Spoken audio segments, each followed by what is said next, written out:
আপনারা সবাই অবগত আছেন এবং সবাই জানেন যে আমাদের দেশনেত্রী মা বেগম খালেদা জিয়া ইন্তিকাল করেছেন। ইন্না লিল্লাহি ওয়া ইন্না ইলাইহি রাজিউন। আজকে আমরা তার শোকটা যে কীভাবে পালন করছি এটা বলা বাহুল্য, আমরা বলতে পারবো না, কারণ আমাদের প্রত্যেকটা মুহূর্ত প্রত্যেকটা ক্ষণ আমরা আতঙ্কের মধ্যে ছিলাম যে আমাদের নেত্রী আমাদের দেশটা চলে গেল কীভাবে, এটা সম্ভবই ছিল না। যদিও আল্লাহ তাআলা নিয়ে গেছে, কিন্তু ওনাকে যেভাবে আমরা আরও চাইছিলাম যে আমাদের নেত্রী ইনশাআল্লাহ আমাদের মাঝে অনেকদিন থাকবে, কারণ ওনার মতো মহৎ নেত্রী আর দুনিয়াতে আসবে না। আর আসবে কিনা আমি জানিও না যে আর আসবে কিনা, কারণ যার কোনো হিংসা বিদ্বেষ কোনো কিছুই ছিল না তার মাঝে, কিন্তু সেই নেত্রী আজকে আমাদের মাঝে নেই। কিন্তু আমাদের কষ্টটা বিরল, মানে আমরা এই কষ্ট সহ্য করার মতো না, শুধু আমি না, পুরো দুনিয়ার মানুষ সহ্য করতে পারতেছে না। আজকে আমি আমার এই ছোলেবাদ ইউনিয়নের পক্ষ থেকে আমি আমার নেত্রীর জন্য দোয়া মাহফিলের আয়োজন করেছি, যেখানে আমাদের নেত্রীকে যেন আল্লাহ তাআলা ব্যস্ত নসিব করে। যে পজিশনে এখন আছি, আমাদের এই শোক হয়তো কোনোদিনই সম্ভব না ভুলে যাওয়ার মতো, কারণ এটা অবিরাম, এটা আমরা বলতে পারবো না কোনোদিনও না। শুধু আমি একা যদি বলতে চাই তা ভুল হবে।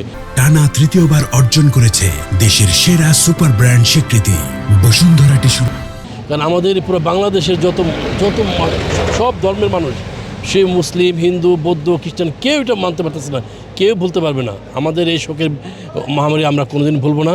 আমরা আপনাদের মাধ্যমে বলতে চাই যে সমগ্র বাংলাদেশে, সমগ্র বিশ্বের সমস্ত মুসলমান যেন আমাদের এই নেত্রী বেগম খালেদা জিয়া যেন সবাই দোয়া করে, আল্লাহ তাআলা জানে তাকে জান্নাতবাসী করে, এবং জান্নাতের একটা সুন্দর জায়গায় যেন আল্লাহ তাকে রাখে, আমি এই দোয়াই করি। এবং আপনারাও সবাই দোয়া করবেন, প্রতিটা মুহূর্তে প্রতিটা কোণে 5 ওয়াক্ত নামাজ পড়ে যে আমাদের নেত্রীকে যেন আল্লাহ তাআলা ভালো জায়গায় রাখে, কারণ আমরা ওনার মতো মহৎ নেতা আর দুনিয়াতে পাবো না। সেই জন্য বিরল ক্ষতি হয়ে গেছে, যে ক্ষতি পোষাবার মতো নয়, এটা বলেও বোঝাতে পারবো না যে কী ক্ষতি হয়ে গেছে।